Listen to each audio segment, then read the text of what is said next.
Hi.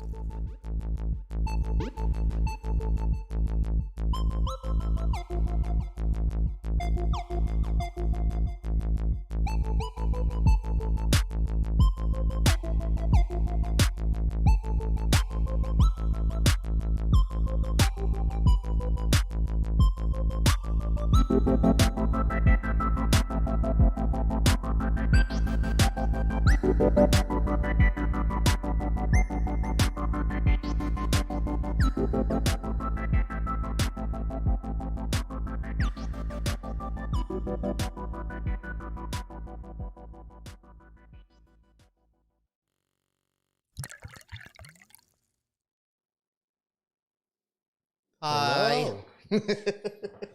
Hello, everyone. Welcome to episode 33 of the Whiskey Podcast. How y'all been? Pretty damn good, being extremely dad these days.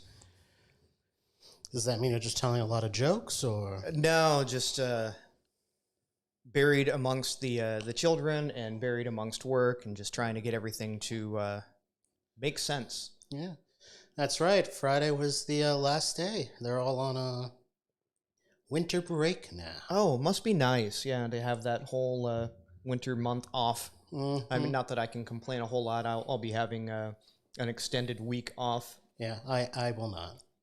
I will still be working while the rest of you are all frolicking and playing. Yeah, I'll be sure to frolic through the office just to make you feel bad. I appreciate that. You know, go, oh, do you want a Jack and Coke? No, I'm sorry, you're on the clock. I'd still drink it. I don't know. One of the joys of being able to work from home is, when the camera's off, you can. But honestly, who needs pants? Who needs pants? Except that it's been kind of chilly lately. Yeah, I mean, for all you people that are east of us, they're looking at us going, "What is chilly? Chilly out here is 39." Mm-hmm. And yes, no, that is not cold by any stretch of the measure, but it is definitely not the norm for this part of the world. But it's a good excuse to segue into what we're drinking today. Yeah, we decided to break out the King's Coast, King's Coco. Their hot chocolate is amazing and very seasonal. By the time you're hearing this, it is probably already sold out because it sells out. Yeah, it sells out very quick every year. Yeah, and we've mixed it with, I don't even know what this is called. We just picked it up this morning. Saints Alley? Saints Alley, batch number 1 of the Heretic. And this is another one of those blended from multiple casks or or distilleries. Oh, okay, yeah. So this is a blend of straight bourbon whiskey finished in rum casks. Mm-hmm. And it's one of 2,400 bottles made. With 107 proof, though, so glad we mixed it this time rather than try to drink it normal. Right, I mean, I think it was, about 4 or 5 episodes ago, maybe even earlier on, that I said I have this rule about drinking alcohol that's flammable. Yeah. And I've broken it every time since then. The last 3 episodes. Yeah. everything we've had on the show the past 3 episodes has been 100 plus proof. Careful there. Yeah. Yeah, you a little sore? I'm a lot sore. What did you do yesterday? Why was you so sore? Someone decided that it was a good idea to give my daughters a scooter. Not it. It wasn't me. It wasn't you. It was their grandmother. Mm-hmm. And with said scooter means we have to go out and ride it. And because Daddy here is not unfamiliar with the extreme sports, it has a skateboard. I think we covered that in a previous episode as well. Mm-hmm. Which I do ride from time to time. You know, it's mostly just to get from point A to point B. But to keep up with the 2 children, I was riding very hard in a very small space. So that meant a lot of, maneuvering, turning, jumping off curbs, jumping off driveways, making sure I don't bail on my face. Otherwise, don't take out your kids. Yeah, don't take out my kids. Don't take out the neighbor kids that decided they were going to cruise up the street and go, oh, there's 2 other kids playing on bikes. Let's go ahead and race around. So I engaged core muscles that are otherwise... Yeah, but let's also explain something about Mr. Nate Fu here. Mr. Nate Fu here could smoke a pack of cigarettes, get off the couch, and run a 5 half-hour mile... 4K. Yeah. Yeah. Half-hour 5K. Yeah, and without breaking a sweat. I just hear what he said and I'm sore. But genetically, I am saying you can go F yourself. Yes. But, with the reality of being 46 comes the wear and tear that I've put on my body for said 46 years. Again, engaging my core and trying to maintain balance for that many hours really did a number on the lower back. Yeah. I can imagine that. Yeah, it tightened up like crazy. I actually, before I came over today, probably spent 35 minutes in the shower with just straight, wife level hot water. Crying to yourself? Crying to myself, flowing on my lower back to see if it would loosen up, and I can walk. But turning in certain directions tends to give me a little twinge here and there. So all Nate Fu wants for Christmas is a walker, is what he's saying, because he's old. Only if it has the multicolored orange and green tennis balls, because those are hard to find, and I like to be a trendsetter. Don't give me those basic bitch, green tennis balls. Well, now that we've established that. Shit. So what's been keeping us off the air for the better part of the last 2 months, give or take, the one-off that we could squeeze out here? Well, you're back to days, at least temporarily. I got the booster shot and it kicked my ass. Oh yeah, we both got our 5G. Yeah. So my signal's great now, but I was down for literally 4 days. Yeah, I think mine was offered from my work site, which was nice because our local medical provider that we're both through recently opened up eligibility to our group, which basically is nobody, nothings that aren't frontline to anything. Okay, you can go ahead and get your booster shots, which, again, I don't mind. I'd rather have the frontline workers all be taken care of. And it just so happened that it coincided with my work site scheduling a booster and vaccination event. So I just went to CVS. Yeah. Yeah, it was the same time when I already signed up for it, so I was like, I'm already going to be at work. I'm going to get literally paid. Get a booster shot on the clock, so I couldn't really turn that down. But yeah, this last round, I have some people that it didn't affect at all. Right.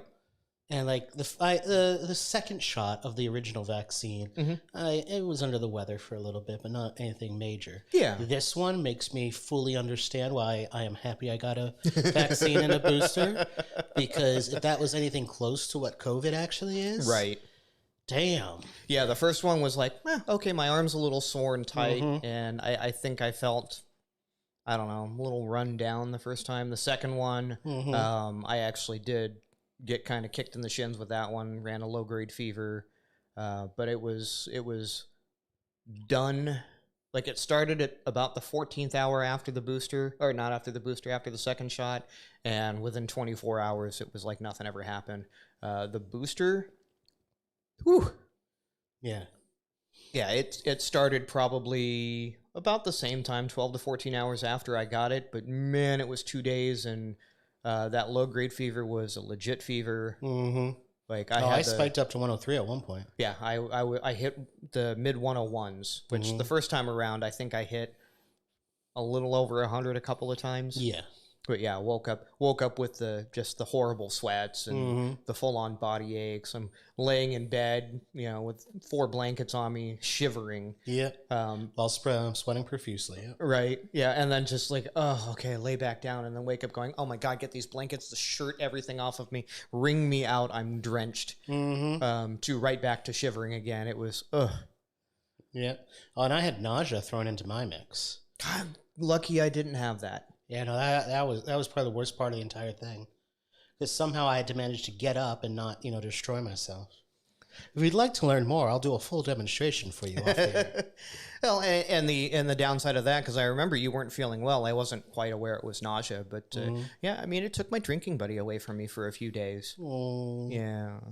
I'd come over here and I'd have to have a Jack and Coke all by myself. All alone. All alone. Yeah. I don't like drinking alone. It reminds me of the days back when I used to have a drinking problem. Airplane style? Or? It's nice when misery loves company. Mm-hmm. So I'm glad to see you and back. I have been miserable, so cheers. It's good to see you back to full form and sharing in the libations with me. Yeah, no, we're finally, back to doing stuff. It's weird. Mm-hmm. It's just been one thing after another. Oh, of course. Like, between us being down for the count, the girls, your wife and my wife both got very sick within like a week of each other, and the girls and that was legit scary, because this is right about the time that we're starting to hear about, like, Omicron was a hint on the horizon, and then everyone we knew was getting sick. Yeah. And so of course the quick panic, unfortunately, in this day and age is, oh shit, did someone bring COVID into the classroom, which in the case of both of our wives is very, very possible, or did someone bring it into the daycare with our kids? Going to our house directly. Yeah, which is also more probable. Less, I mean, because we're kind of antisocial in general, and we really don't have a lot of people over. It was less likely, but sure, your brother works in a I don't know, probably not the most public facing way. I think your mother. No, they both work remote. Okay, so my mom doesn't work, so there's that. But Grammy also works in a school. Yeah. So yeah, there's multiple vectors where any sort of illness, let's not just doomsday everything and go, it's always the coronavirus, but there's multiple just vectors. The flu. Yeah, there's multiple vectors of which illnesses can get into this house, and yeah, we had a stomach bug roll through where my daughter was literally projectile vomiting. Oh, yeah. And that was here. Yeah. And here and there and over there and in the car and on the sidewalk and in the front yard and in her bed and in my arms. And, it was fun. Oh, yeah. Sharing is caring. We laugh about it a little bit, but there is nothing more disheartening as a parent to watch your kid standing in the middle of, in my case, in the middle of the hallway, crying her eyes out while vomiting and not knowing what's going on. And it's just... And there's only so much you can do as a parent. There's nothing you can do as a parent. Right. It's like, this is just going to happen, and all you can do is try to make her feel like it's not her fault, but she is sitting here just bawling her eyes out like, I don't want to do this. I'm sorry, Daddy. And I'm like I want to reach out and hug you. I also don't want to wear whatever you've been eating for the past 2 days. No, I got that part. Yeah. Yeah. Oh, so did I. Yeah. Yeah, they definitely shared the wealth as far as that. And thankfully neither one of the youngers got that bug, but Mommy did. Yeah. So yeah, my wife was out of commission a little bit, and it was that was kind of the. It's sad when it's a relief that your wife gets sick with the same illness your daughter did, because it means it wasn't something else. Yeah. No, I got it too. Yeah. And it was right around Thanksgiving, as is typical. So this, just to put some humor into that, the first time I met our wives' family, extended family, was, the Thanksgiving of the year we started dating. And I managed to get food poisoning. So I'm, trying to rally to meet her aunts and uncles and cousins. Right. And I am make a good first impression. Complete shades of gray. Yeah. And green. And trying desperately not to, redecorate their house. And... Yeah, there were some choice words I put out during that first meeting with some people. So I think one of the cousin's girlfriends at the time, asked, "So what are you doing here?" And I said, "Same thing as you. I put out." Yep, I remember that. Yeah. Yeah, so that's kind of set the tone of my relationship with her extended family, which apparently was a good thing to respond. So, cheers, Yeah, I guess. I've never pulled any punches with the family because again, it's one of those like, what's the worst that's gonna happen? They don't like me. Oh no! Like, you either take me as I am. I'm not gonna put on a show. My entire life, just because I'm having relations with a member of your family, which on a side note, and I am very weirded out by this, but today is my wife and I's 18th anniversary of dating. Oh wow! So I've officially been dating my wife for half of her life. Wow. Isn't that a scary thought? Okay, cradle robber. I mean, okay. I don't know how to respond to that. Yeah, that's it was one of those that popped up on the Facebook feed and it's like, "Oh, it's your anniversary." I'm like, "Oh shit." Dear's Facebook, thank you for stalking us. It's about the only thing it's good for these days. Like I try not to even engage. Well, currently, they're meta. Yeah.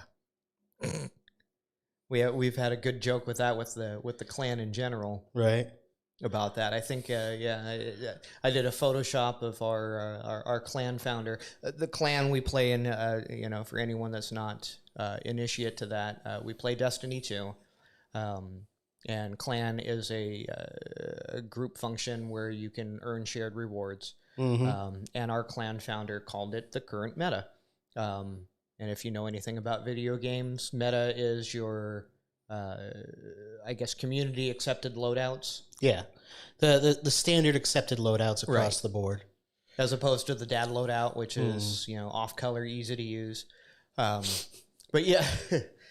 So yeah, we are the current meta, and then of course Facebook goes and decides to rebrand that, and so we had a good chuckle fuck in the Discord server with that led me to photoshopping our clan founder's face onto the Mark Zuckerberg meme, and then swapping out his logo for the meta logo, which was soundly approved and received to the point where he made it his avatar for a hot minute there. I think he recently changed it because he had some design work done by none other than our friends the Dizzies. Yeah, shout out to Dizzy DLO. Yeah, so they recently did a rebrand for him too, and he took one of the emotes and changed it. I was a little sad. Aww, because Well, you also with your Photoshop skills introduced Elsa to Space Horse, so it was the perfect combination of Destiny 2 meets Frozen for all of us dads out there that have suffered through it.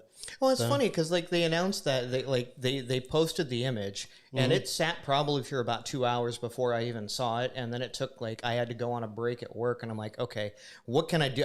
I see this, I know what this is. I had to go and find an image and then do it. I did all this on my phone, crop it all out and then drop it on there, and it's I finally posted it on the Destiny the game Twitter, and as soon as I posted, I had immediately someone go, "Finally, someone did it." I'm just all of us saw it, right? We all saw it. We all knew it was going to happen. I'm surprised no one did it sooner. And it's and that person was like, "I would have, but I didn't want to. I didn't want to give up my my Disney geekdom." Right. But I'm a dad of 2 girls. This was inevitable. And the uncle of another one. Right. Speaking of those 3 girls, I finally got the first taste of what you have, thankfully, and I appreciate it. You've taken my girls off our hands a few times so that my wife and I could have some quiet time. Or I was going to say, did someone break your nose? No. They try. They have my head. Mm-hmm. It's a lot harder to break my nose. But yeah, like this weekend was the first time that we have, I think, officially taken all 3 girls off your hands. Mm-hmm. Right? I think we've... There was one night where you guys had her before, but last night you had all 3, and then we had all 3 the night before that. Right, and it wasn't like just take them and as soon first thing in the morning bring them back. Like we took them early. We went to bed with all 3 of them, and then woke up in the morning and we kind of hung out for a hot minute. Yep. How did you enjoy that first night? Honestly, neither of us slept well because it was windy and the whole house shakes with it. So it doesn't matter that she wasn't here. We were up anyway. Like, all right, what are we doing now? But we actually got to go out to breakfast. Right. Just the 2 of us. And not have to worry about schlepping the whole load. Or... Yep. And, it's a nice little break. Mm-hmm. And, this house has particularly become the central location that everyone's always at. Sure. So to finally have a break where it's literally just my wife and I is huge. Yeah. And I mean, there's a couple of factors on this. You have the large house. Yeah. That's a huge factor. You also have the swimming pool and jacuzzi, which the girls love to take part in. And we have Grammy. And you have Grammy, which is also a nice share the load. Mm-hmm. And, part of my problem with my house was it had just gotten so overrun with disarray. Have you looked? For those of you that are watching the video here, we have carefully curated everything that you're seeing. Yes. But if this camera were to shift slightly right or left, it may look like something you've seen from Escape from Tarkov. Right. No, my living room legitimately was starting to look like an episode of Hoarders because of all the toys and everything that was, and kids spill stuff. And if you don't move the toys, you don't see the crumbs. And no, the dog's been sick the last couple of days, and I'm pretty sure she finally got to something that she shouldn't have, that the kid just dropped or put down somewhere or whatever. And I'm like, I have no way of telling what it is because there's just so much shit everywhere. Although we did come up with a solution. Based on the idea of how you were cleaning your house, everyone took the girls so that you could focus on that. We're going to do something similar, I think, here. So we're still going to take all the girls and you're going to clean our house. Yeah, that's... And down. There goes Kerrigan. Oh, yeah, just the one wing. Mm-hmm. But yeah, that I finally got a chance to. The girls got out of the house, all of the girls, including my wife, and literally started at the left side of the house and do a sweep and clear, and get to a point where I feel comfortable having your daughter over, where she's not going to get lost in a pile of something or slip and fall or trip or go, oh, that looks tasty. I don't know, that could have been on the floor for a week and a half. Yep. Right. Only a week and a half? Yeah. So, yeah, and I'm sure, if there are parents out there that are listening to this, there's a bunch of them going, oh, God, it's not just me. No. Yeah. So new parents especially out there, I'm going to give you this little secret straight up. When you're putting your registry together, don't ask for a cute onesie. You're going to get that anyway. Ask for a housekeeper. Ask for housekeeping. Yep. Ask for someone to do laundry. Ask for DoorDash and Grubhub gift certificates. Oh, yeah. Because that's what makes it the meal work. train. Yeah. The meal train after, for any parent that's going through and, oh, we're going into the hospital next week. What do we do? Everyone's going to say, oh, we'll bring you diapers. Now, diapers aren't meal train. Set up a meal train. That is so beneficial for any new parent. The wonderful thing about babies when they're first born is they're a blob. They can't go anywhere. All they can do is latch onto you and leech your time and energy and hopes and dreams. So if you want to actually do something useful, do something for the parents, because mommy's stuck no matter what, especially if they're breastfeeding, and daddy's like, how do I support you? And that's about all you can do. Right. Yeah, especially if the baby's boob feeding. Yeah. There's literally nothing I can do unless they're doing pumps and I'm getting that 2 a.m. Feed. Thank you, Lenny, for the smile and the laugh. Appreciate you stopping by. But yeah, like, again, let's get into the all too real bit of parenting that we're probably long overdue. Being the Debuff Dad podcast, we really haven't gotten into some of the finer details here, right? But there's a lot of sacrifice and compromise that you have to make, but there also is some realistic expectations of that. And if you have a wife that is 100% breastfeeding, there's not much you can do other than make sure that at some point in time she gets some sleep. Mm-hmm. But if she is pumping or overproducing, which unfortunately was not a problem my wife had, you step in and you take those every other feedings. Yeah. Well, I mean, the whole premise behind what we do beyond the podcast is Debuff Dad overall, or what we want to do, because, we haven't actually had the time to do anything, which is important to recognize, is the fact that, from a society standpoint, Dad's job was to go to work, make the money, and, not do anything with the kids, just make sure it was taken care of and they've done their thing. Mm-hmm. Well, that dynamic has changed drastically. Oh, sure. In the last, 2 to 3 decades. Right. The problem is, out of the 1.2, give or take, billion dollars that have been spent on research for new parents, only 10 million of that has addressed fathers. Mm-hmm. Everything else has been with the mothers. So what are we doing in this new society? What are we doing in this new, method of what's going on?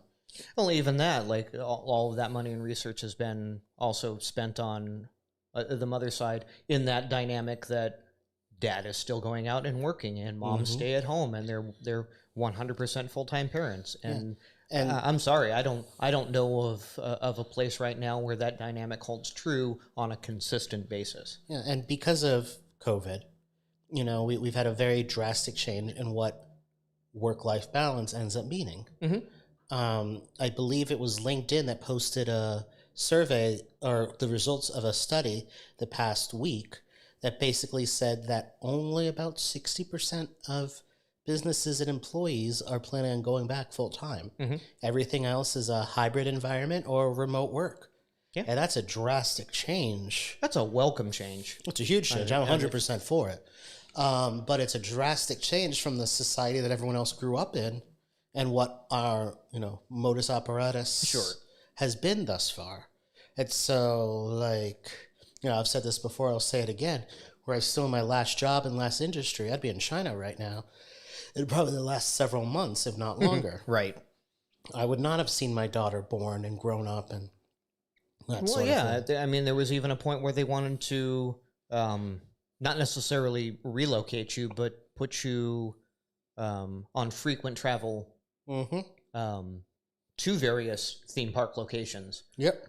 For 2, 3, 4 weeks at a time. Mm-hmm. And it's not happening. It's not happening. I made the choice, and I've jumped into a amazing job opportunity and group. And it gives me the flexibility to work remotely. Right. And still, provide for the family and be a part of the family. And in fact, they encourage it. And that's very different than anything I'm used to. Right. Especially coming from, your owners aren't necessarily, they're not family people, right? They have families, but they're all divorced. Right.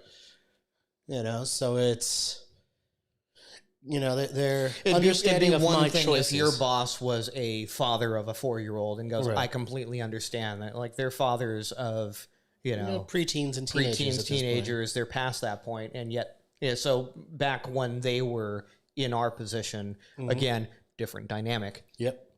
So it's commendable that they recognize that. Yeah, and I've realized across the board, it's not necessarily a Republican versus Democrat or conservative versus liberal. It's not a political It's thing. literally just the people are recognizing that their value is a lot more than just being, XYZ. Yeah. And with, we've recognized very clearly that the role of women as the primary caretakers has greatly hindered their ability to rejoin the workforce. Right.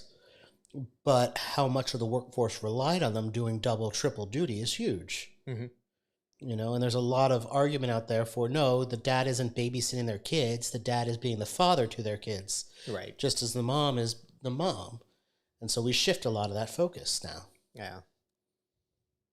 But it's called we all get to share the shit. Yeah, it's called getting rid of expected norms. And there was a legitimate point in time where my wife was set to out-earn me. Things have shifted. Not due to anything other than life in general. I've gotten cost of living adjustments and labor grade upgrades and whatnot. Which props, union strong. Right, yeah, union strong in both cases. But there was a point where she was set to out earn me, and at that point, legitimately looked at me and said, if we can make this work, are you okay stepping back and maybe working something part time and being a stay at home dad if things go the way they were supposed to go? And it's like, yeah, I don't have a problem with that. My pride isn't so big that, I'm not going to be emasculated by the fact that my wife out earns me. Mm-hmm. But I mean, even in that regard, just talking, there's a decade between us age wise. Generationally, what you were brought up to experience and what I were brought up to experience was still very similar. But you entered the workforce in a much different overall society outlook than when I did. And I went to some liberal hippy-dippy, school where we were exposed to a lot of different that ideas. had to do with, the technology changes between the 10 years that we have between us. Again, when I was 16, dial-up internet was starting to become a thing. Mm-hmm. Right, there wasn't all inclusive like $9.99 or $19.99 a month internet packages. You would literally pay by the minute, or you would buy hours at a time. Yep. Which was fine because there was maybe hours of content on the internet to consume. Mm-hmm. But yeah, that all changed in the 10 years between you and I. Like, I think you were at the advent of high-speed internet. Yeah. When I started undergrad is when Facebook started with 6 select colleges as their test bed. So to put things in perspective that way based on modern culture. Right. So I don't know how we got off. So what topic we were coming with there. Well, yeah, so parenting today and what we want to do with it, it's a lot of figure it out. But, anyone that says, oh, it's do this and you're always going to succeed, they're an idiot because all kids are relationships and situations are different. And anytime someone says that, being a successful father, a successful adult, or any of that is dependent on 5 easy steps, that's bullshit. Right. Because all of this comes down to, career and finance, relationship, your mental health, your physical health, your goals and what you want out of it and how much you want to be a part of the day-to-day with your kids or anything like that. Right. Like, it's a lot more than just, this is what makes the perfect father. This is what makes the perfect adult. Because that's all bullshit. There is no normal except what a lot of people are trying to, create as a benchmark. Sure. But that doesn't mean that that's, one size fits all. Yeah, I honestly don't think there's a one size fits all. There's a lot of one size fits most. Obviously, you don't throw your kids off bridges when they come home late from curfew. So. Unless that's a thing that they're interested in. I mean, who knows? Maybe it's 16 bungee jumping's their thing. I don't know. Lord knows our kids They do it on their own, yeah. They'll probably be into extreme sports by the time they're in their early teens. Mm-hmm. And I'll still have to wear, a sports cup because your daughters like to, kick me in the nuts. I had to remind my daughter today that no, that's not a handle. You can't pull yourself up onto the couch with it. Oh, the pain. Yeah. Oh, the pain. But hey, that would be a mighty strong crayon. God.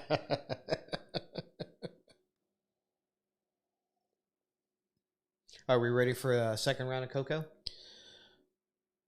Yeah, we could do another round. Do we want to do a brief intermission for everyone? Yeah, let's do a quick break. And we will be right back after we refill our Coco. Sounds good. Let's go to BRB.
All right, welcome back. Hello, hello. We've got more hot chocolate, Boozy. I More am bringing Coco. the mic We're closer. feeling festive. Ho, ho, ho. Now I have a machine gun. Ho, ho, ho. Die Hard is 100% a Christmas movie. So is Gremlins. Yes. I'm glad we've got that out of the way, or else this relationship might have gotten a little bit more dangerous.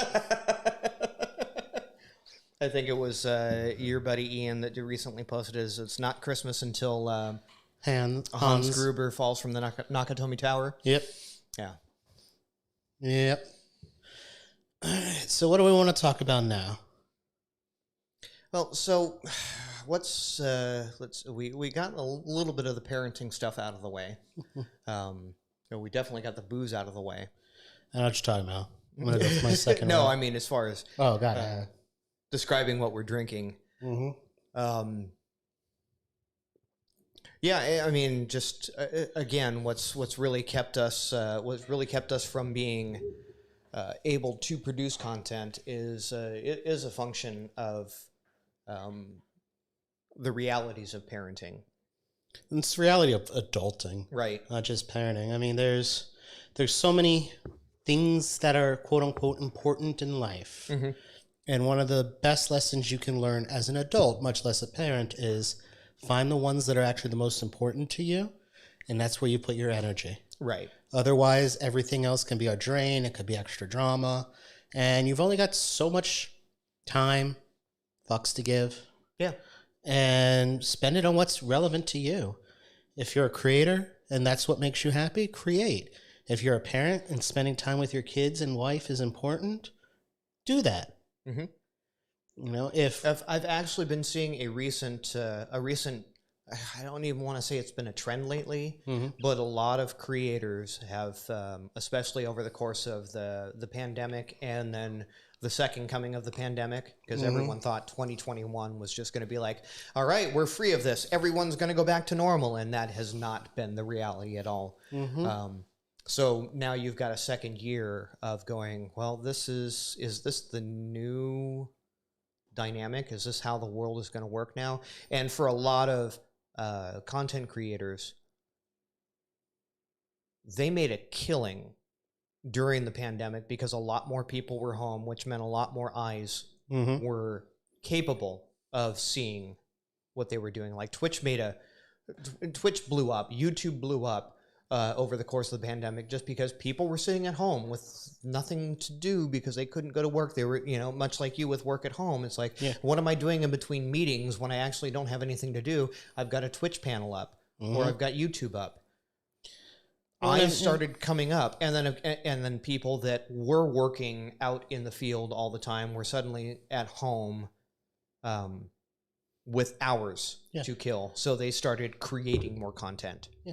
Well, it's a shift in the dynamic. A lot more people suddenly realized I can kind of do what I want with my time. You know, they're calling it the Great Resignation, and the labor shortage. Right. But at the end of the day, people are standing up and saying, "Why am I doing this for that? Like, I'm not personally getting all that much value out of it.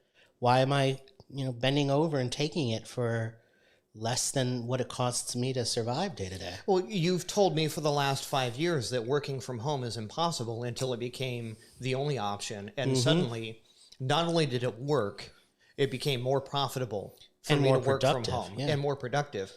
And then when things suddenly came back to normal, you're like, no, you need to come back to the office. No. Yeah. No, I don't. And there's some things 100% that you need to do in person. Sure. My job can't be done remotely. Yeah. And even in a company situation where everyone is remote, there are certain things that require you to be able to sit face-to-face across the board. Right. And it's not necessarily a lack of capabilities on your end, but, just like every person is unique, just like everyone else, some people need to be able to see body language. They need to be able to have a group around them physically to understand how the pieces go together. And that's just not something that you're going to get. Right. But myself and a number of my friends are used to working I know remote. your office tried to kind of establish a office for people that needed to come in because that routine was what kept them from being lazy. Yeah. Well, it kept them from being lazy, and it kept them feeling a part of something. Right. I went into working remotely after having spent 15 years working remotely. You know, hotel rooms on the other side of the world, or at home for late night meetings or whatever. And so for me, I had my dynamic of how I work down.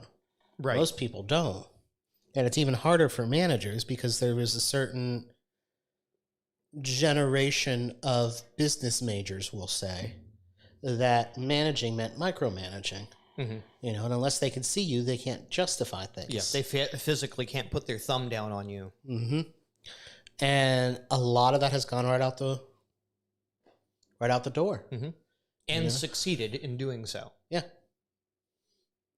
And it's allowed as I've said, a much different dynamic. And just like anything else, there's some people that will take advantage of it, and there are some people that will not be able to get their brains around it. And so a different dynamic will be necessary. But this is part of, you know, growth in society. Yeah. You know, we haven't had a need to have everyone in office since the advent of the cell phone.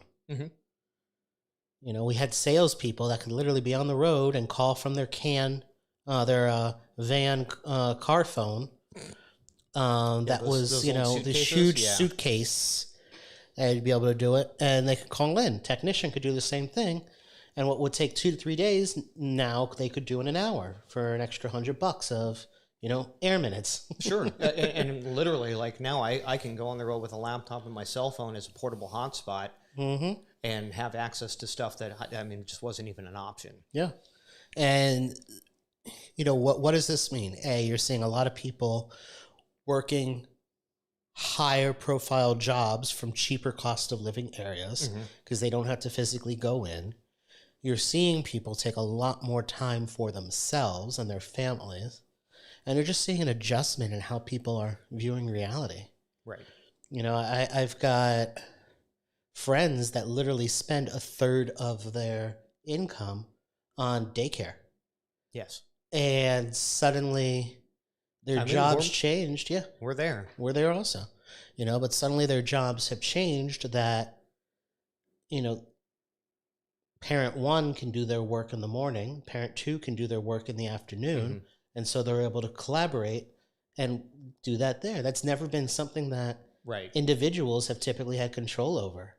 It was a nice to have and once in a while thing, but, you know, now it's a lot more dynamic. And of course, like the flip side of that is you've got companies that are like, yeah, well, if you're not living in San Francisco, we're going to cut your rate. Right. You know, so why are we paying you San Francisco rates when you're living in Idaho? And there's some truth to that. Right. But you know, as far as I'm concerned, you're hiring people based on what they can deliver to you, not where they're located. Right.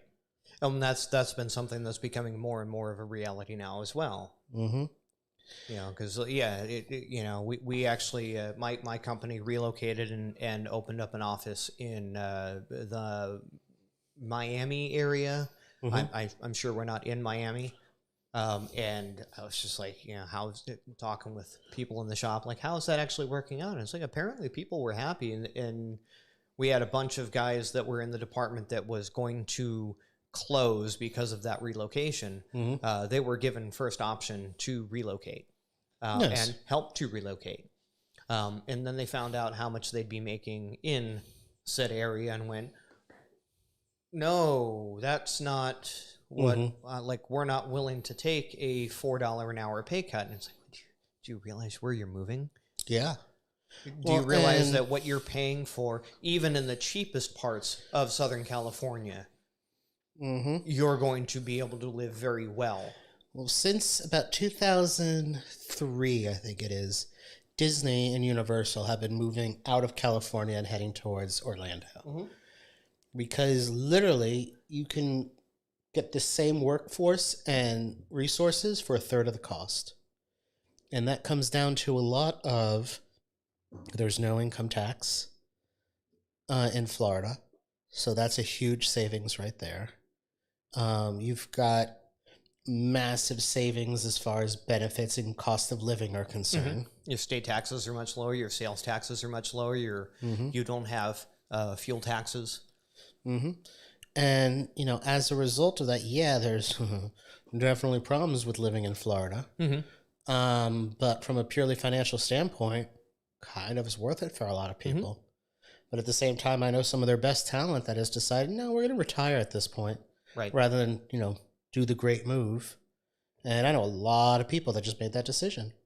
Yeah. And right now they're having trouble filling their positions in Florida because they've kind of tapped out on the labor that they can relocate, the labor that's available there. And unfortunately, Florida, for all of its benefits, there's a infrastructure problem there that doesn't promote a lot of things. Like the Carolinas are seeing a resurgent as a Silicon Valley East. Yep. Because they have the land, they don't have the natural disaster area. They're not sitting at zero sea level for 90% of the land mass. You know, was it the Tri-City area? Right. Raleigh-Durham. Yep. Area is huge right now as far as a place to go. Denver, you know, is another huge one. Austin in Texas is another huge location where you're getting a lot Denver, more. Idaho, Wyoming, they're looking at putting in a lot of data centers there because, again, you have climate that is conducive to, you know, you put a data center in Los Angeles when it gets up to 110 degrees in the summer, and there's costs involved with that. You put a data center in Idaho, it probably doesn't see 100 degrees more than 4 days a year. The land is on expansive, and and you can dig down, which is what a lot of them are doing. Is they're digging them down, and they're putting them underground where it's 55 degrees ambient always. Yep. And again, the costs are cheaper. Now, I know a lot of companies, and Fortune 500 companies, Fortune 50 companies especially, you know, they had their machine, but really, if they found the talent that was worthwhile, they would make it as flexible for them as possible. Right. And you're starting to see that become a little bit more the norm. Do we have a while to go? Oh, hell yeah. But and the fact that McDonald's are offering, you know, $19 an hour just to get people to sign up for shift work is a massive change when those same McDonald's said they couldn't afford anything over $8 an hour. And so, you know, you've got that going on. They're getting you on the back end too. Have you had a have you gotten a Happy Meal? Have you bought food for the family lately? Yes. Right? It's not that much different than it was a year ago. I went to, I want to say it was Carl's Jr. 2 days ago to get meals for myself, my wife, and the 3 kids. And it came up to $60. That's insane. And I don't know what you bought there.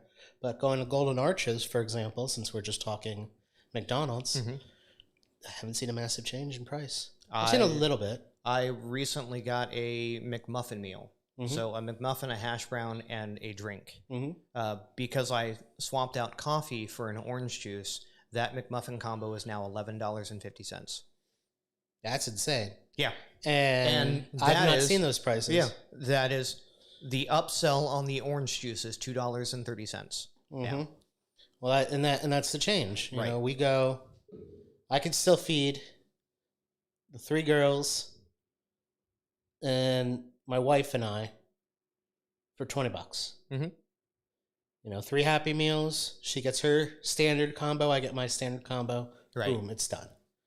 You know, but I also found my first McDonald's that's totally automated. You don't actually have a human being behind the counter in any way. Well, and that one was very interesting. Down. Yeah.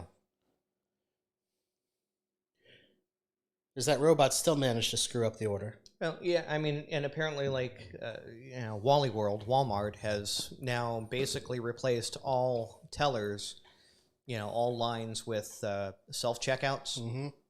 So now you have 6 registers manned by 1 person that basically is customer service if something doesn't scan right, or, basically to keep an eye and make sure that someone's not going beep. Mm-hmm. Right. Yeah, but I mean, these are not the result of rising prices or of rising wages. The result of it's the corporate. the result of corporations trying to maximize their dollar and not wanting to spend on people. Yeah. Well, it's like we just saw the right? huge tornadoes and the destruction of huge chunks of Kentucky and whatever. And there was an Amazon facility that refused to let their people take shelter or go home when the alarms started going off, and 10 people were killed. Yep. Then the Expand is born, realized drivers were not allowed to go seek safety. They were required to continue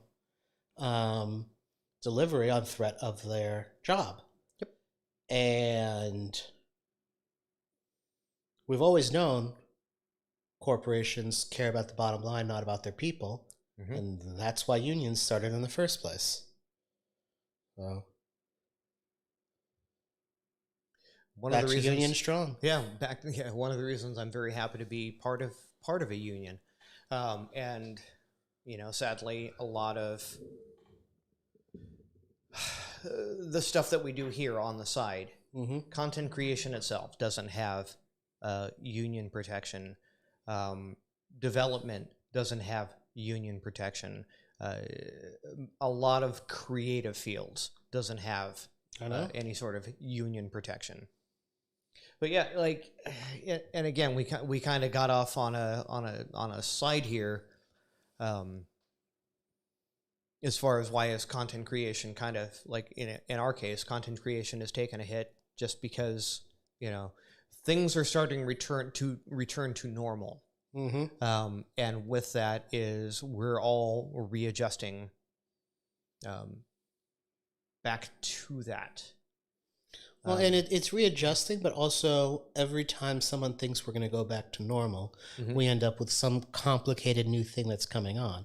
And it's not just COVID. We've seen more awareness of cybersecurity issues in the last year and a half, 2 years, than the last decade combined, I would say. People are suddenly a lot more aware of what their digital information and privacy is all about and what the repercussions could be associated with it. Well, and this has been a long-running discussion between the two of you and I, with again with you working in cybersec now, with people with this assumption of, well, I'm on Macintosh, so I'm immune, right? There was a lot of things that were you weren't targeted because there wasn't the cost benefit of targeting Macintosh just wasn't worth it when 80%, 90% of the world's user base is using Windows. Well, and it's not even that, and there's so many people that are like, well, no one really wants my stuff because there's nothing worth it. And it's like, well, no, there actually is. Like the level and sophistication of hacker groups have gotten to such a point that there's affiliate programs for hackers, right? And it's massive. But a hacker goes in, puts one ransomware, and gets paid for it, and you've now funded their development of all new tools and attacks for another 3 years. And so it's a lot more of that going on, and people are realizing their own personal information and the value associated with that. Well, and businesses are suddenly getting hit with it. 2 years ago, that wasn't valuable. When everything started becoming remote and started becoming online, now there's value in that. Now you're low-hanging fruit. Yeah. And everyone knew it was. Yeah. Well, again, a lot of companies were like, well, we're fine sitting in the local office, and we have an on-site IT team that, we locked all the ports, we did everything we needed to do, everything here is secure, no problem. Suddenly, we now have to start allowing remote workers in. Yeah. Well, but even in the case of the Weiss School District, they had a local proxy so that they could secure websites. So kids couldn't end up on some OnlyFans or porn site. And also teachers couldn't abuse the network. When everyone started going remote, they went, oh, a local proxy no longer works in this, so they went through a cloud proxy and implemented that. Guess what? That cloud proxy got attacked. Yeah. Well, but it's even more than that. Like most people, period, not these people, but most people, period. Yeah, it was still a threat 2 years ago. We saw the Target hack. We saw all these other major things going on. It just wasn't relevant. Yeah, people didn't care because what's the value investment? Yeah. What's going to happen to me? And now suddenly there are visible repercussions. We have proof that if your company gets hacked because of negligence on your part, you as the CEO, you as a board member could be personally liable. Sure. And, with this information, what can they actually do? This. Oh, and by the way, if you suddenly get hacked today, our company decided to institute a policy, like in order to secure a network, we're signing everyone up and we're giving you for free Norton, whatever Norton's cloud security is. We'll give it to you for free, but you have to sign up, right? You have to fill out all your information. And guess what? Norton gets has a security breach. Yep. Well, and what most people are not seeing is that, okay, yeah, finally you're stepping up and doing this. But if you still get hacked, you still get ransomware or something like that, there's a good chance they've been in your environment for 6 to 8 months, easily. Yeah. They just decided to pull the trigger, or they're part of an affiliate group. Or and they finally got caught. Yeah. Yeah, and they decided to take action for it. And this is small mom and pop businesses all the way up to Fortune 50 companies. Like, it doesn't matter. We just recently had the Kronos ransomware. And for anyone that doesn't know who Kronos is a timekeeping company. The company I work for actually goes through Kronos for our clock in, clock outs and does all the payroll. Yeah, well, we haven't been affected by it, but a lot of places that were targeted by it were the medical field. Because they know that timekeeping is crucial, and now they've ransomwared everybody's payroll records. Yeah. Well, and on top of it, the Log4j thing that's been out recently. So Log4j, long story short, was an exposure, for going to keep it as non-technical as possible, was a vulnerability discovered in a piece of software, Basis, that is the foundation of JavaScript. Java. Yeah. Not JavaScript, or but Java. Yeah. It is the foundation of not only a lot of end products, but a lot of products that are, libraries to new products or part of SaaS software as a service software that you're mixed using. Interface. And all the way there. And, for over 2.5 weeks at this point, since that initial vulnerability was exposed, the CISA, which is the government agency, has been trying to put together a list of all of the pieces of software that are known to be impacted by it, and they're not even close. And then we have patches put out for it, and the first patch ended up causing a whole brand new vulnerability, right?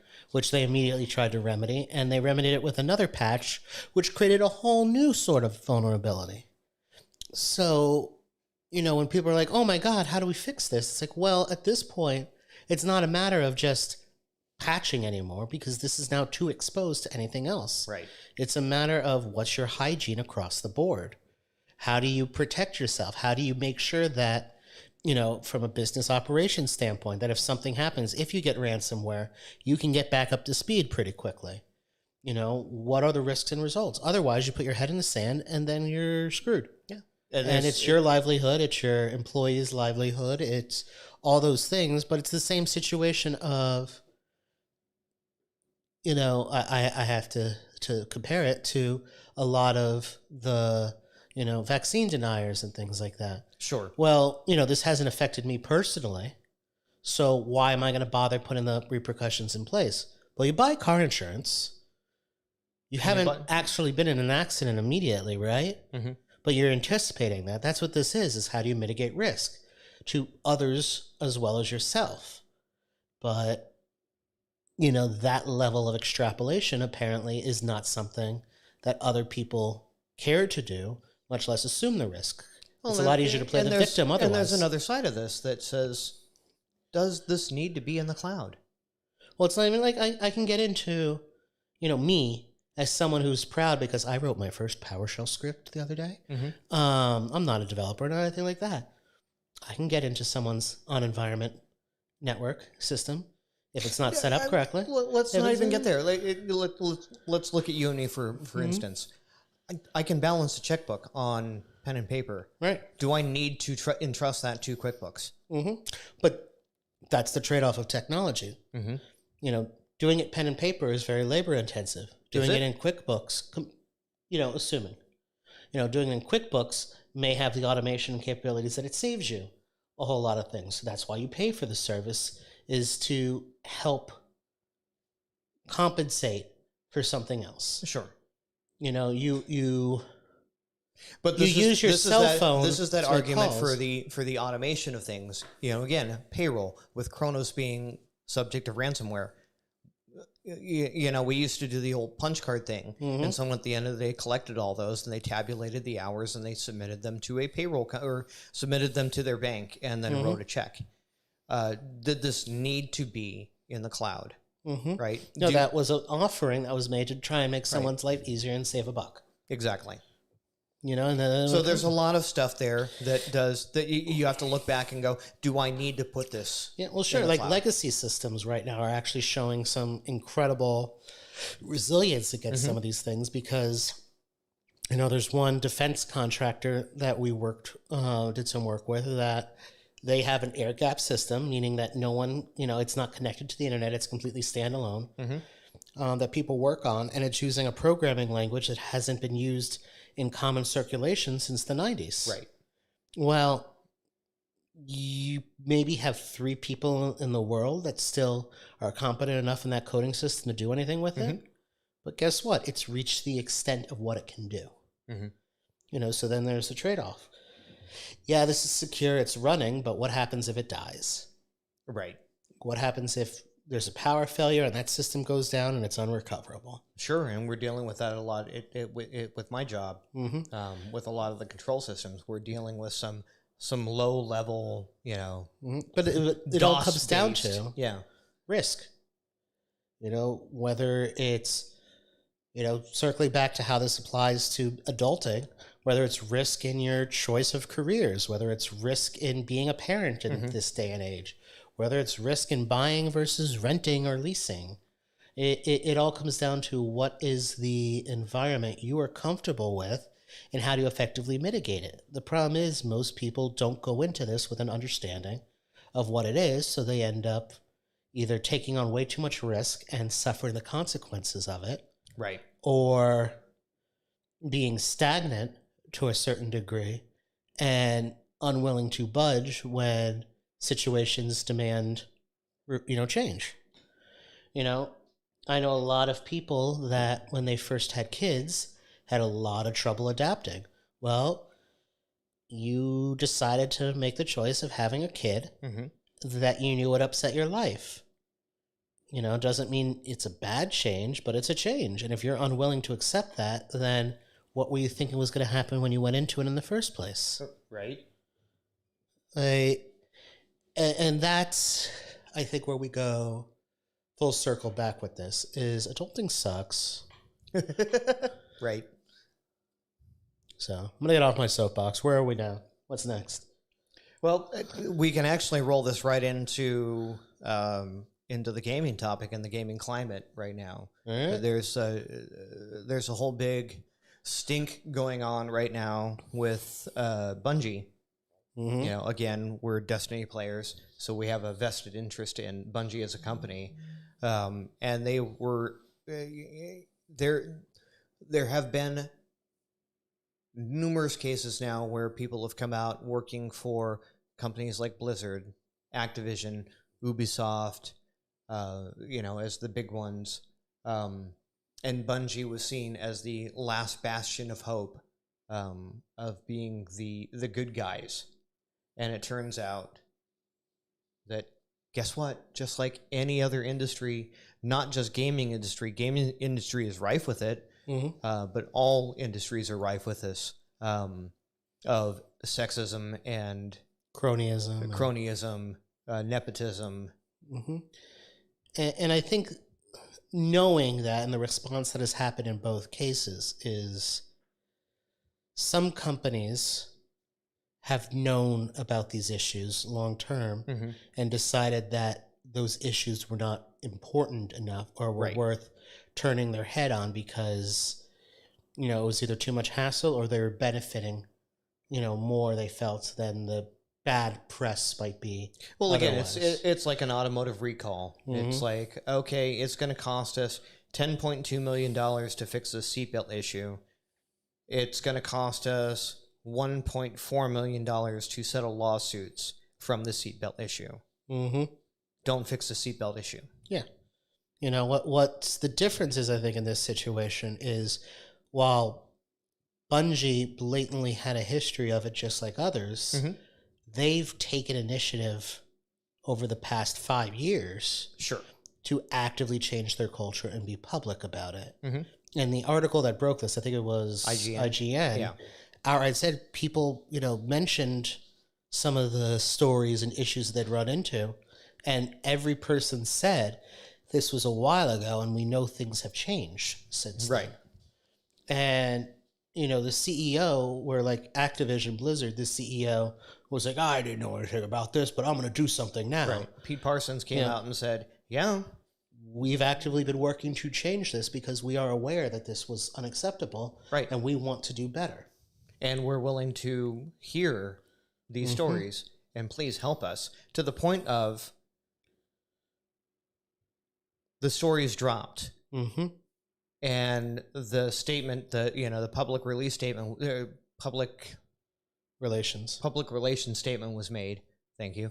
And Pete Parsons was like, yeah, well, like we're actively working at it. And then the backlash was, hey, the HR department that protected these people still works there. That HR person has now resigned. Right. So again, there's push shove. When people are made aware of things, you can either go, well, it comes to accountability. Head in the sands, or you can go, okay, this person has been called out enough credibly. GTFO. Well, and I think it comes down to a lot, and this has been a reoccurring theme, I think, across our society now the last 2 to 3 years. For the last 5 years has been personal accountability. And that's personal accountability when it relates to everything. You know, the amount of time our wives as teachers get yelled at because they're, you know, someone's kid is failing, even though the kid was at home and just simply didn't tune into Zoom because mom and dad didn't, you know, keep an eye on them. In my wife's case, the kid that accused my wife of physically abusing him. Yeah, well, let's talk about that a bit, because I don't think we've actually mentioned that at all. Yeah, she had a student that has falsely accused my wife of physically abusing him. And now that student, 2 weeks later, now has a cease and desist restraining order put on him from another student. Yeah. But because all of these things are taken at their credibility, and this leads into a whole other thing, you know, last week of school and whatnot, and now TikTok is trending with school shooting threats. Yeah.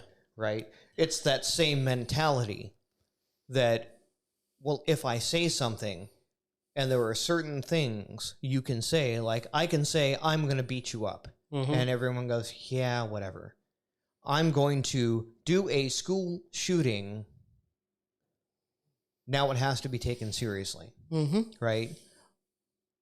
My teacher physically abused me, or my teacher, insert keyword, abused me, has to be taken seriously, whether it's a credible offense or not, because the statement was made and it ticks all of those boxes. It now has to be taken seriously and fully investigated. which it was, and found to be obviously, false. Found to be false. But it was, 4 or 5 days of police involvement with it, and it was absolutely ridiculous. And then, just from what I heard, the parent of said kid was upset when they removed said kid from her class. Right. Because, it's the only class he's doing well in. Well, sorry, consequences. Yeah, you shit your own bed. Yep. Sorry. But this again goes across the board to everything.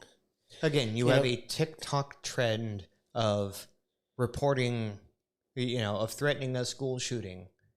And someone brought this to my attention, and I went, this is nothing new to me. Because, again, since the 1980s, when I was in middle school,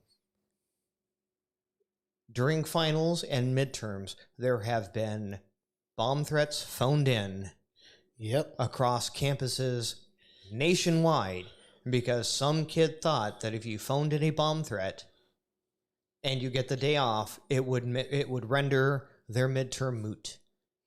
Because if you didn't have to be there or you couldn't be there because school was closed, then you get a free pass. Yeah, that's been going on forever. Yeah.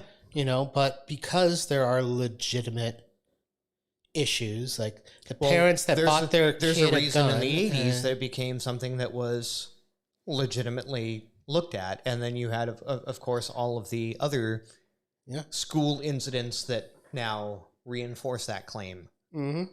Like, you can't just go, meh. And that being said, I don't want to go down the crime path on this, but keeping the accountability focus on this, we as a society have come out liking to play the victims, especially the quote unquote majority like to be victimized and somehow martyr syndrome their way into being the oppressed. And really, at the end of the day, cancel culture, all these things that people are complaining about, it's just accountability and the consequences for your actions that you used to get away with. Yeah, I've been watching a whole re-accountability thing happen within our community that was just like, again, around the Bungie, the Bungie revelation that they had some toxic nature in their company history. We had a content creator that got called out for being accountable. That is suddenly going, who got held accountable. But what about me? If they're doing this in their own company, how could they do this to me? Your actions brought this upon yourself. Yeah. This has nothing to do with the company and everything to do about what you did to yourself. And you want to sit here and say, I don't have a pattern of behavior except for... Didn't really want to get into this, but I have a euphemism with this. And it's, if I walk into your house and, I rip a nasty fart. Right? You guys just go, ew, that's kind of nasty. And it never happens again. And then I walk into the house next door and I just rip a nasty fart. And yeah, it's kind of nasty. He's tested this theory directly, right? By the way. I haven't.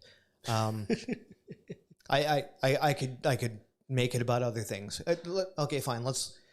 So I make a racist. I make a semi-racist or sexist comment to you, and you go, "Dude, stop!"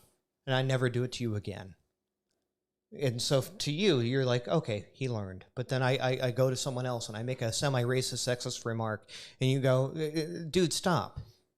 And I never do it again to you. And then I go to someone else and I do the same thing, and so on and so on and so on. But everyone tells me to stop, and I stop. And then it comes out that the one person that didn't tell me to stop, and I proceeded to go farther. And to a point that it became an issue. And then someone goes, "Dude, that became an issue? Oh, well, he made this comment to me too. And he made this comment to me too. And he made this comment. He made this comment to all of us, these 20 people. But we all told him to stop, so... we never thought it was anything." But it is still a pattern of behavior. And you finally found that one person.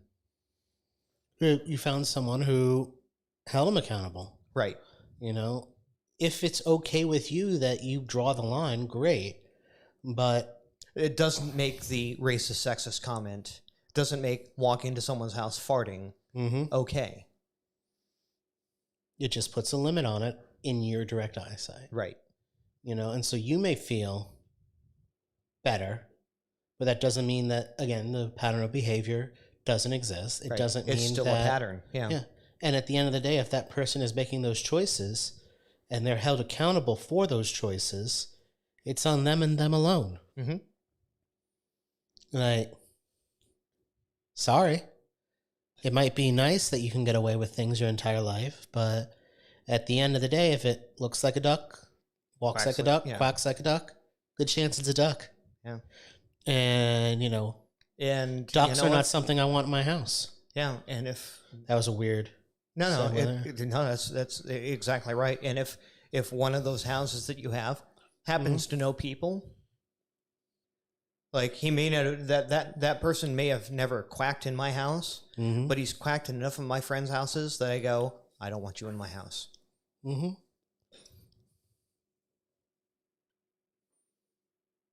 yeah, it's an ugly. That's been an ugly stain on the Destiny community lately. Well, it's more than Destiny. I think we're as a society seeing this across the board, and in each of our individual communities and interests and political stages and families and that sort of thing. Sure. Like we have our own friend circle, not related to gaming in any capacity whatsoever, where there's a number of people that I look at and like, well, what did you expect? Like, oh my God, you're being held accountable for something. Did you want a free ride? Because that's the only way you would have gotten out of this. But I know so-and-so. Doesn't matter. You know, we found out now the asshole that knows so-and-so. We found out that a former employee, you know, who said they'd done all this work and had all these things together, not a single thing that they developed is something that we can build off of and move forward with. And, you know, had that person still been employed and we made that realization, they would not be employed anymore. Right. Because they failed to do their job. You know, I remember back several companies ago. There's a point where fake it until you make it falls flat on its face. But it's not even that. It's you didn't do the job you said you were going to do. You know, and I remember, you know, several companies back, I had one individual who every time he was held accountable, like, well, I did this, and I was in charge of this, and at this company I did that. And I'm like, great. Mazel tov. I'm glad you did some cool shit in the past. You have failed to do everything that you were hired to do here. Right. And in fact, you are physically making things worse by your actions here. So I don't know how you managed to get those other things accomplished in past companies. Because so far what I'm seeing is completely unacceptable. Yep. And you know, I think we're seeing that dichotomy of things more and more. The generations that call millennials entitled are themselves more entitled to anything I've ever seen in my life. You know, it's just different perspectives, I would say. You know, one group grew up having everything provided, having the steady jobs, having, you know, whatever it was that enabled them to be able to go out and do what it was. Another group is kind of back to where our grandparents were, our great-grandparents in many cases, of, you know, nothing was standard. You know, there was no security. Every social safety net had been taken, you know, gotten rid of, or didn't exist. And they had to somehow make it work. Right. And so those communities are being built with an entirely different thing. Customer is not always right. You can't treat someone like shit and expect to be, you know, rewarded for it anymore. Right. You know, because that's not relevant for a lot of people. Yeah, and in that case, like I recently had a big debacle with FedEx, and it wasn't necessarily FedEx's issue. We had a Christmas gift coming in for our daughters that we ordered through another chain store. I'm not going to call people out, but the red tape between that chain store and FedEx and their delivery process put restrictions on how things could go. Right? Mm-hmm. So FedEx tried to deliver. I wasn't home. Signature required. They'll leave a sticker on our door that says, couldn't deliver, signature required, we'll try again tomorrow. Scan the door tag, log onto the website, and go, okay, can I redirect this? Can I put it to a FedEx approved drop ship, or can I pick it up at a location? None of these options are available. Next day, they try to deliver at the same time again. I'm not home. We're now 2 days out. Third day, they say, we're just going to ship it back directly to. I have to go on, it wasn't even, I didn't have to. I called FedEx up and said, look, this is the situation. They're trying to deliver something to me. I'm trying to accommodate this. There is a FedEx approved dropship that's a block away from my house, or I will drive to whatever the local place is. Like, I'll pick it up. I'll sign for it there. I obviously can't be, nobody's going to be at home at the hours you're currently delivering. Well, the shipper isn't going to allow us to do this. Fuck. I hop on Twitter and I go, well, this is my story. FedEx, says we can't do anything about it because, fuck it, why not? Walmart has this red tape agreement with them, and I understand why. It's a signature verified. I got a Nintendo Switch for my kids, and porch pirates are a thing, right? I get why they're doing what they're doing, but FedEx has provisions to get around these problems, right? Again, there's a approved dropship location a block away from me that I could walk in and sign for package. Things would be okay. Walmart's not okay with that. Yeah, but looking at that situation, I would argue it's the same conversation that why are there some things written as warning labels? Because someone did it and now has to be something you warn about. Don't drink the bleach. Sure.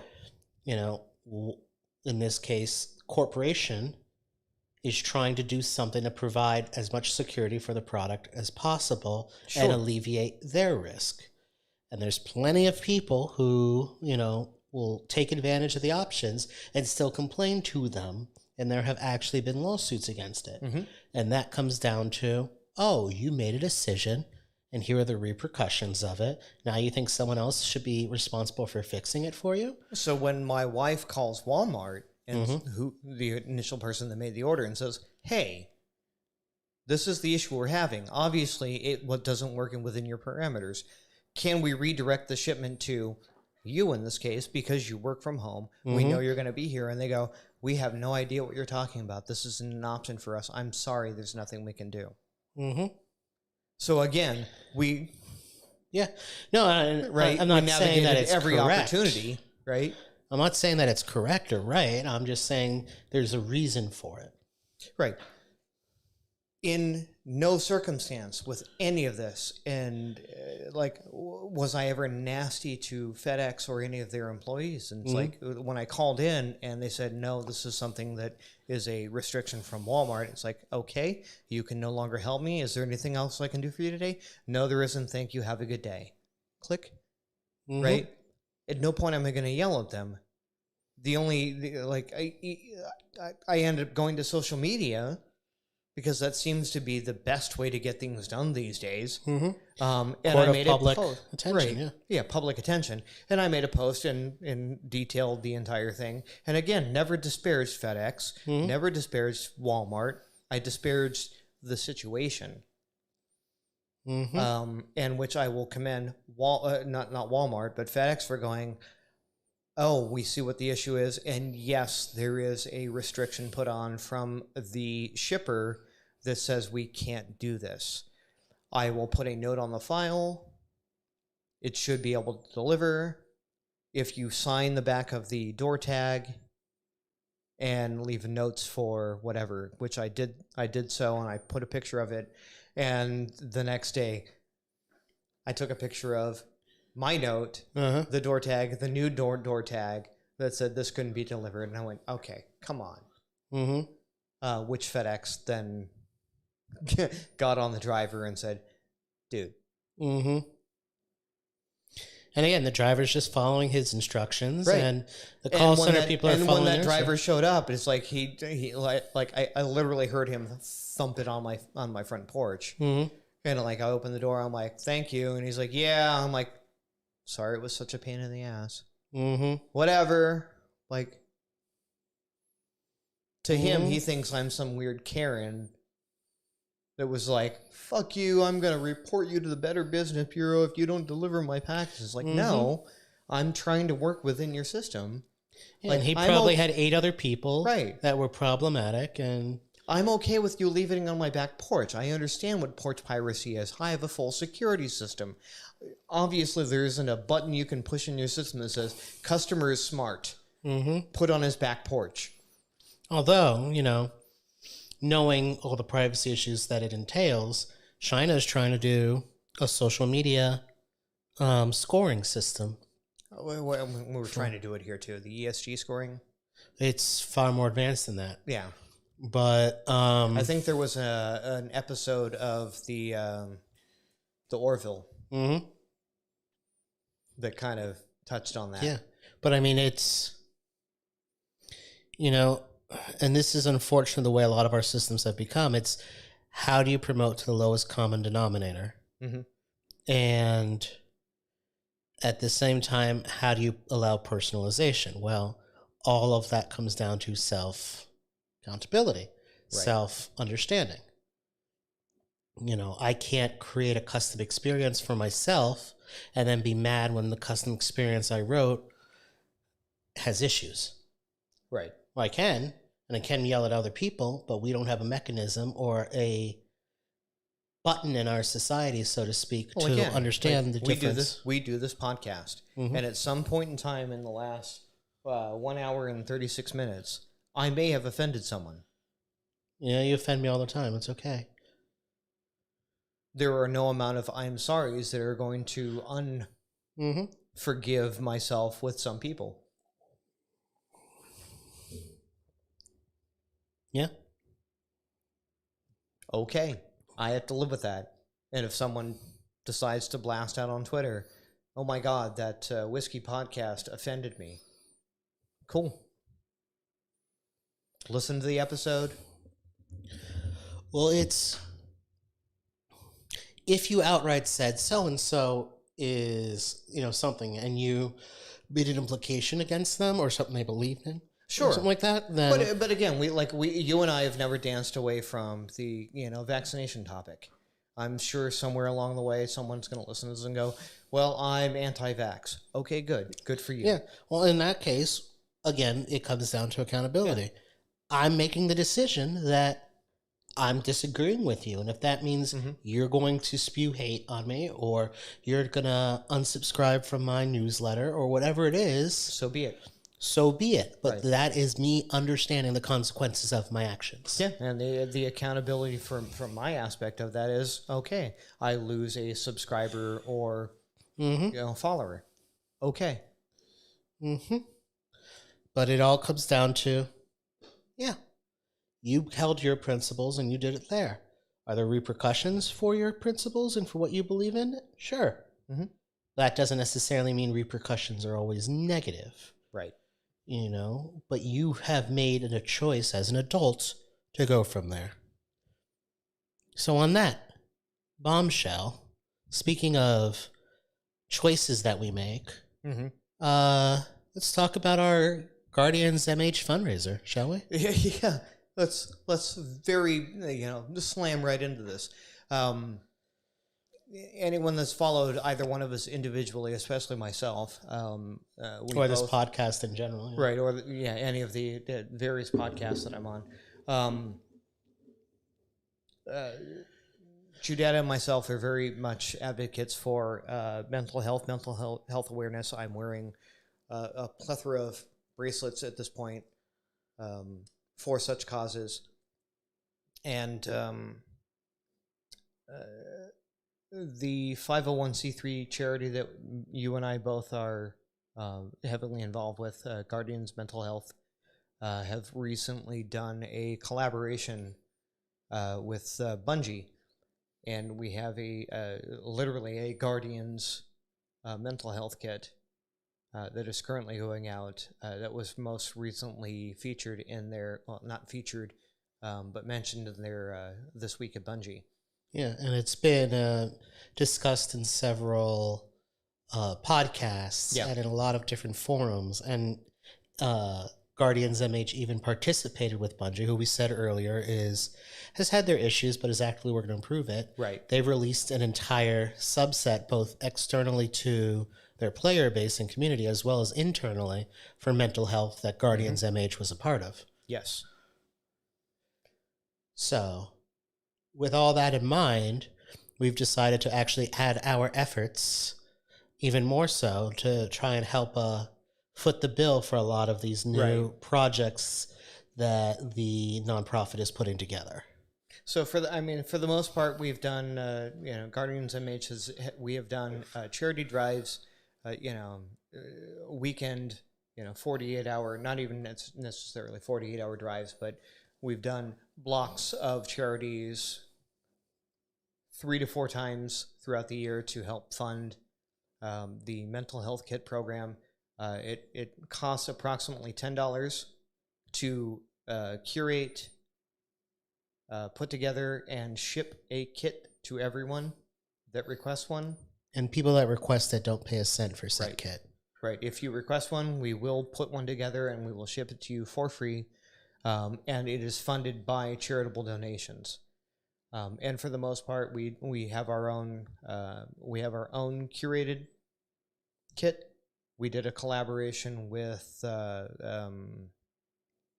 Social Cipher, and we did a neurodivergent specific kit, which was very popular. Then we did also a kit with To Write Love on Our Arms. That was also very popular, but none to the extent of when we did a collaboration with Bungie, because Guardians MH we got the name Guardians Mental Health because we were founded in the Destiny community. So when we did that, when we finally got that Bungie approved and Bungie collaborated kit, it took off like wildfire. Yeah, to put it in perspective, at this point, we currently have 3,900 kits outstanding on requests.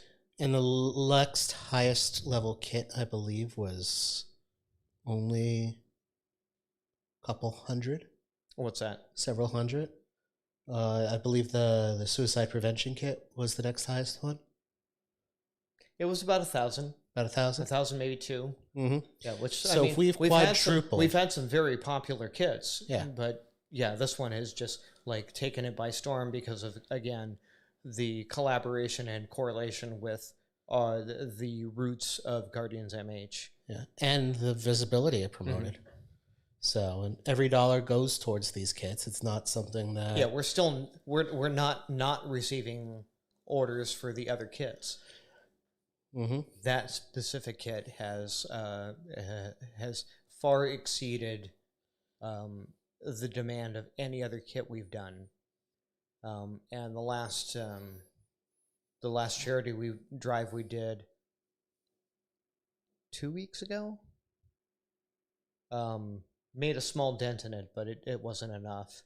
Yeah.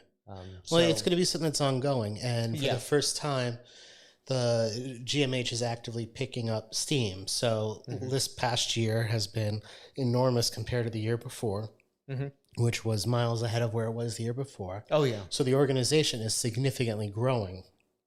And now it's a matter of making sure that the organization, GMH, can actually keep supporting everyone new that comes in. So, and it is the time of year to support it. In general, outside of GMH, there's been a number of major fundraisers going on. Right. I want to take a moment and congratulate Dr. Lupo on effectively crossing the $10 million mark lifetime St. for Jude. all of his St. Jude donations. Well, that's just St. Jude.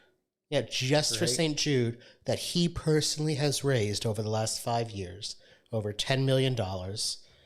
And his Build Against Cancer event, which ended earlier today, was at $850,000 for a 24-hour period, give or take. And that's just absolutely incredible.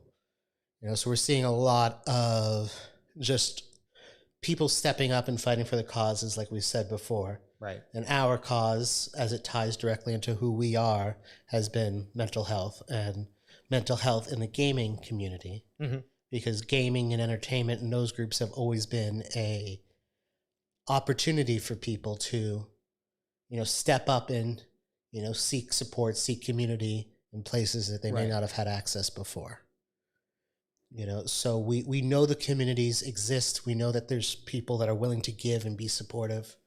So we will be doing something, I think, probably in the next week or so, to not only support GMH, but give back to our communities and our friends and family that are also fighting their fights and choosing their battles. So props to all of them. We probably have packages incoming, so we're probably going to be building those Bungie mental health kits at some point in time in this very room. We should probably clean this room up first. Yeah, I mean, we've got the space. It's all we need. I don't care what's on this side of it. All right. But so